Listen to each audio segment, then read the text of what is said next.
l'urgence d'arrêter de faire du Mali un enjeu de politique interne de la France par Maître Boubacar Karamoko Coulibaly. Écoutez plutôt, mon éducation et ma modeste culture des institutions, de là du pouvoir et des relations internationales, m'empêchent de manquer de respect à une dame dont c'est là, Niéba n'en est point, ni de manquer d'égard à un représentant institutionnel d'un autre pays. Cependant, permettez-moi de dire que c'est plutôt cette France-là qui est indécente et ingrate et non le Premier ministre du Mali, Choguel Kokala Maïga, qui est le chef de la deuxième institution du Mali, c'est-à-dire le gouvernement du Mali. Certes, même un mort est de trop, a fortiori 52 sur la mémoire desquels je me penche volontiers tout en offrant mon amitié et ma sympathie douloureuse à leur famille. Mais madame, permets-moi de te demander si tu sais seulement combien de tirailleurs soudanais ont sacrifié leur vie singulièrement au secours de la liberté de la France et partant du reste du monde. Le discours que tu as tenu devant la Chambre haute de la représentation nationale de la France ne te fait ni honneur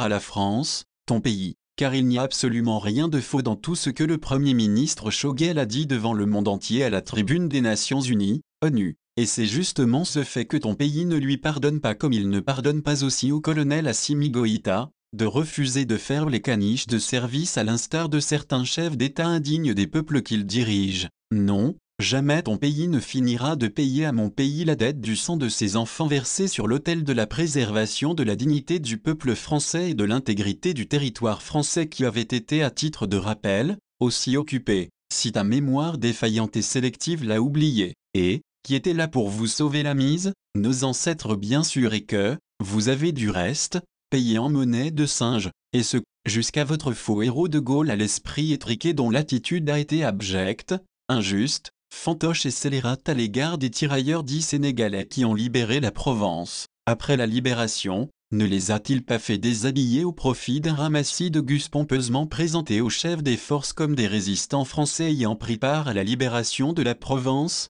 Ce sont les mêmes qui, peu de temps après, furent prestement renvoyés à Tiaroy et sauvagement assassinés pour avoir réclamé leur pécule de démobilisation. Mais c'était surtout pour les empêcher de raconter qu'à la libération de la Provence il n'y avait ce jour-là le moindre résistant français sur le théâtre des opérations. Pardon Niéba, tu as dit indécent et inacceptable, qu'il vous plaise de nous quitter vous et vos alliés, heureusement que l'immensité de l'univers nous laisse d'autres possibilités. La Chine, la Russie pouvant constituer par exemple, d'intéressantes alternatives. La Russie ne vous a-t-elle pas déculotté, vos alliés et vous, en Syrie dont votre coalition a tenté en vain de renverser le régime? Justement et contrairement à ce que tu as affirmé, c'est grâce aux efforts de Wagner que la Centrafrique se doit de tenir encore et s'il te plaît sur plus des 2/3 de son territoire. Non, vous ne pouvez pas et vous ne pourrez pas nous isoler. Pure perte de temps que d'essayer de nous effrayer avec cela. Tu dis aussi que nous perdrons d'immenses pans de notre territoire,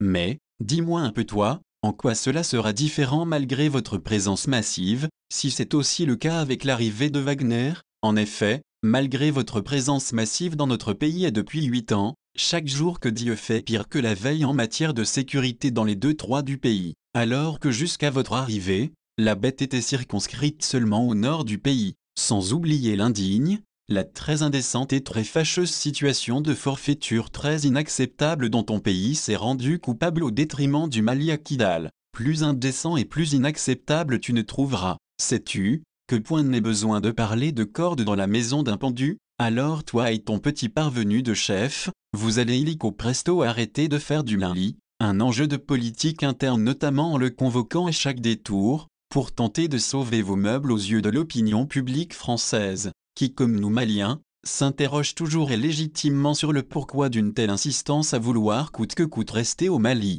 Niéba, c'est proprement indécent et inacceptable de se transformer en armée d'occupation dans un autre pays aussi souverain que le tien, et qui, confiant en vous, vous a allègrement ouvert ses frontières terrestres et aériennes jusqu'à sécréter en ce temps une avalanche d'homonymes d'un certain ancien président de chez toi Niéba. C'est vilain et nauséabond. Donc du balai Niéba et arrête d'être condescendante avec nos autorités. À bon entendeur, salut. BKC.